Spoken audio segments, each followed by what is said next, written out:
Krishna Arts Education.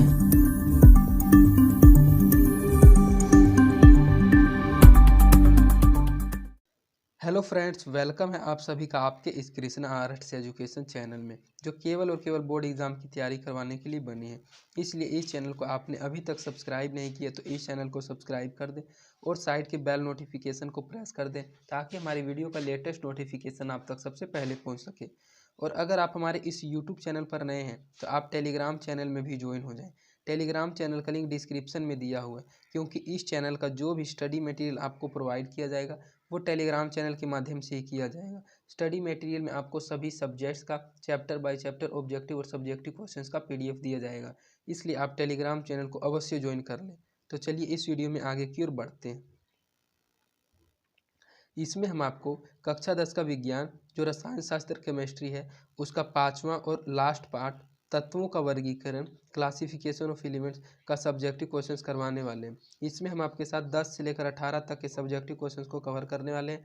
और अगर आपने इसका 1 से लेकर 9 तक के सब्जेक्टिव क्वेश्चंस वाला वीडियो नहीं देखा है तो आप डिस्क्रिप्शन में केमिस्ट्री सब्जेक्टिव क्वेश्चंस के प्लेलिस्ट में जाकर उस फर्स्ट पार्ट वाले वीडियो को भी देख सकते हैं। और यह वीडियो इस चैप्टर का सेकेंड पार्ट है। तो चलिए इसमें आगे की ओर बढ़ते हैं। इसके अनुसार हमारा पहला क्वेश्चन है, मेंडलीव के आवर्त सारणी की विसंगतियों को लिखें। जो मेंडलीव हैं उनके आवर्त सारणी की विसंगतियों को लिखें। तो मेंडलीव के आवर्त सारणी की विसंगतियां निम्नलिखित हैं। इसका पहला नियम है कि निश्चित रूप से आवर्त सारणी में हाइड्रोजन का नियत स्थान नहीं दिया जा सका है। यह मेंडलीव की आवर्त सारणी की पहली कमी थी। जो मेंडलीव की आवर्त सारणी की पहली कमी थी कि उन्होंने निश्चित रूप से आवर्त सारणी में हाइड्रोजन को एक नियत स्थान नहीं दिया था। उन्होंने अपनी सारणी में हाइड्रोजन को उचित स्थान नहीं दे सके। जो हाइड्रोजन है उनको वे अपनी सारणी में स्थान ही नहीं दे सके, यह उनकी सबसे पहली कमी थी। और मेंडलीव आवर्त सारणी में समस्थानिकों और नोबल गैसों के लिए कोई स्थान नहीं दिया। जो मेंडलीव थे उन्होंने अपनी आवर्त सारणी में समस्थानिकों और नोबल गैसों के लिए कोई स्थान ही नहीं रहने दिया था। मेंडलीव आवर्त सारणी में एक तत्व से दूसरे तत्व की ओर बढ़ने पर परमाणु द्रव्यमान को नियमित रूप से नहीं बढ़ते हैं, इसलिए यह अनुमान लगाना होगा कि दो तत्वों के बीच कितने तत्व खोजे जा सकते हैं। जब बाहरी तत्वों का विचार करते हैं तो कठिनाई उत्पन्न हो जाती है। जो मेंडलीव थे इसके बारे में पूछा जा रहा है कि जो मेंडलीव ने आवर्त सारणी तैयार किया था उसमें विसंगतियों अर्थात गलतियों को लिखे। तो ये उन्होंने क्या क्या गलती किया, तो इन्होंने 3 गलतियां की थी। कि पहली गलती तो इन्हें यह की थी कि इन्होंने अपने आवर्त सारणी में हाइड्रोजन का कोई एक उचित स्थान ही नहीं रखा था। और इसकी दूसरी गलती यह थी कि इन्होंने समस्थानिकों और नोबल गैसों के लिए भी कोई स्थान नहीं रखा था। और इनकी तीसरी गलती यह थी कि ये एक तत्व आवर्त सारणी में जब एक तत्व से दूसरे तत्व की ओर बढ़ते हैं तो परमाणु द्रव्यमान नियमित रूप से नहीं बढ़ता था, लेकिन बढ़ना चाहिए। तो यह इसकी तीसरी गलती थी। तो इस प्रकार आप इसके तीनों गलतियों को समझ गए हैं कि मेंडलीव के आवर्त सारणी के विसंगति क्या क्या थे। इसके बाद आपका नेक्स्ट क्वेश्चन है कि मेंडलीव ने तत्वों का वर्गीकरण किस आधार पर किया। मेंडलीव एक वैज्ञानिक का नाम है और पूछा जा रहा है कि मेंडलीव ने तत्वों का वर्गीकरण किस आधार पर किया था। तो मेंडलीव ने अपनी सारणी में तत्वों को उनके मूल गुणधर्म, परमाणु द्रव्यमान तथा रासायनिक गुणधर्मों में समानता के आधार पर व्यवस्थित किया था। इन्होंने तत्वों का वर्गीकरण इस आधार पर किया था कि मेंडलीव ने अपनी सारणी में तत्वों को उनके मूल गुणधर्म, परमाणु द्रव्यमान तथा रासायनिक गुणधर्म, इन तीनों को जब समानता के आधार पर व्यवस्थित किया था तभी इन्होंने तत्वों का वर्गीकरण किया था। तो इस प्रकार आप मेंडलीव ने तत्वों का वर्गीकरण किस आधार पर किया समझ गए होंगे कि उन्होंने मूल गुणधर्म, परमाणु द्रव्यमान तथा रासायनिक गुणधर्मों में समानता के आधार पर किया था। इसके बाद आपका नेक्स्ट क्वेश्चन है डोवे राइनर जो एक वैज्ञानिक के नाम थे। तो डोवे राइनर के तत्वों के वर्गीकरण की क्या सीमाएं थी। आपने फर्स्ट पार्ट वाले वीडियो में पढ़ा था कि न्यूलैंड्स के अष्टक सिद्धांत की क्या सीमाएं थी। उसी प्रकार इसमें पूछा जा रहा है कि डोवे राइनर ने जो तत्वों का वर्गीकरण किया था उसकी क्या क्या सीमाएं थी। तो इसके जो सीमाएं हैं उत्तर में आपको यहाँ पहले एक लाइन और लिखना है कि डोवे राइनर ने तत्वों के वर्गीकरण की सीमाएं निम्नलिखित थी। पहला इसका जो सीमा है, उस समय तक ज्ञात सभी तत्वों का वर्गीकरण तीक के आधार पर नहीं हो सका था। इन्होंने एक त्रिक का नियम निकाला था और जब उस समय पर ज्ञात सभी तत्व थे, जितने तत्व हम लोगों को पता था, उसका वर्गीकरण त्रिक के आधार पर नहीं हो सका था। यह त्रिक नियम कुछ ही तत्वों तक सीमित रहा। जो यह त्रिक नियम था यह सभी तत्वों पर लागू नहीं होता था। यह त्रिक नियम कुछ ही तत्वों पर सीमित रह जाता था। उस समय तक ज्ञात तत्वों में केवल 3 त्रिक ही ज्ञात हो सके। जब उस समय ज्ञात तत्वों में केवल 3 त्रिक ही ज्ञात हो सके, तो यही डोबेराइनर के तत्वों के वर्गीकरण की सीमाएं थी कि पहला तो उस समय ज्ञात तत्वों में त्रिक का आधार नहीं हो सका, और जो त्रिक का नियम था वह सभी तत्वों पर नहीं लगता था, कुछ ही तत्वों तक सीमित रहा, और उस समय तक ज्ञात तत्वों में केवल 3 त्रिक ही तत्व ज्ञात हो सके। यही सभी डोबेराइनर के तत्वों के वर्गीकरण की सीमाएं थी। आवर्त में बाईं से दाईं ओर जाने परमाणु त्रिज्या क्यों घटती है?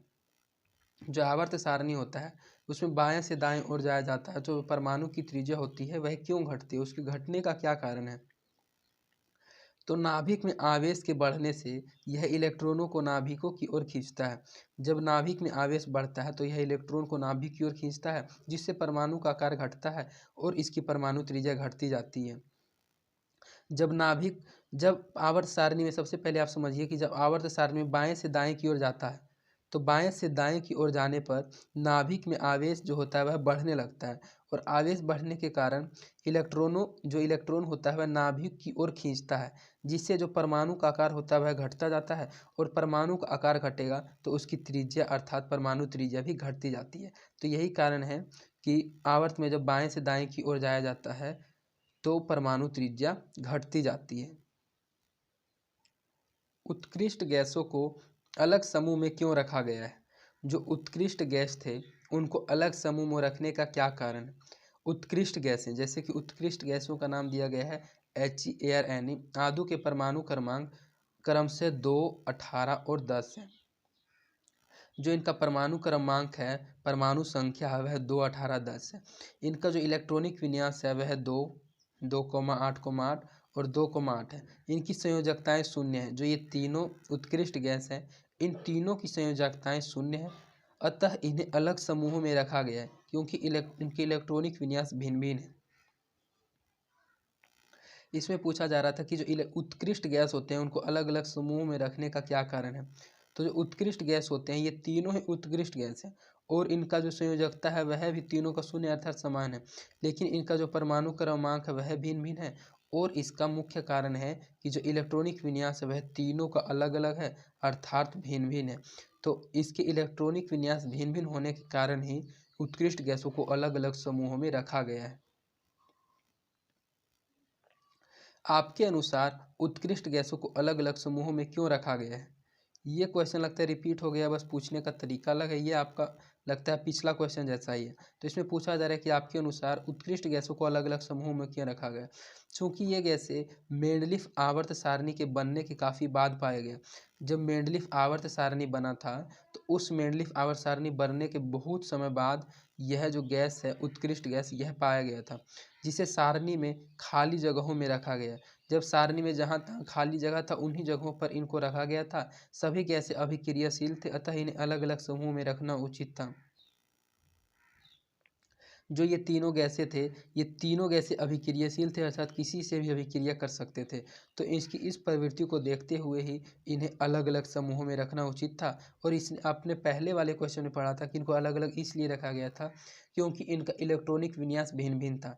तो आप अगर एग्जाम में इस टाइप का क्वेश्चन आए तो आप पिछले वाला क्वेश्चन का आंसर भी लिख सकते हैं कि इनका इलेक्ट्रॉनिक विन्यास भिन्न भिन्न कार्य का अलग रखा गया, और आप यह आंसर भी लिख सकते हैं कि ये तीनों गैसें अभिक्रियाशील थे, इस कारण भी इनको अलग अलग समूह में रखना उचित था। इसके बाद आपका नेक्स्ट क्वेश्चन है, समूह में इलेक्ट्रॉन त्याग करने की प्रवृत्ति किस तरह बदलती है? जो इलेक्ट्रॉन त्यागने की प्रवृत्ति होती है समूह में वह किस तरह बदलती है? समूह में नीचे की ओर संयोजकता इलेक्ट्रॉन पर क्रिया करने वाला प्रभावी नाभिकीय आवेश घटता है।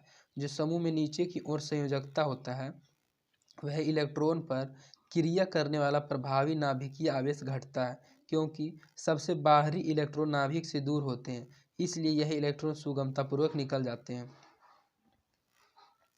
जो बाहरी इलेक्ट्रॉन होता है वह नाभिक से बहुत ही दूर होता है, इसलिए यह जो इलेक्ट्रॉन होता है वह सुगमतापूर्वक अर्थात बहुत ही आसानी से निकल जाते हैं। तो इसमें पूछा जा रहा था कि समूह में इलेक्ट्रॉन त्यागने की प्रवृत्ति किस तरह बदलती है। तो समूह में इलेक्ट्रॉन त्यागने की प्रवृत्ति इस तरह बदलती है कि जब आप समूह में नीचे की ओर जाते हैं तो उसका जो संयोजकता होता है वह इलेक्ट्रॉन पर क्रिया करने वाले प्रभाविकीय नाभिकीय आवेश होता है, जो नाभिक का आवेश होता है वह घटता जाता है, क्योंकि जो सबसे बाहरी इलेक्ट्रॉन होता है वह नाभिक से दूर होता है और उसका ही दूरी होने के कारण जो इलेक्ट्रॉन होता है वह सुगमतापूर्वक अर्थात आसानी से निकल जाता है।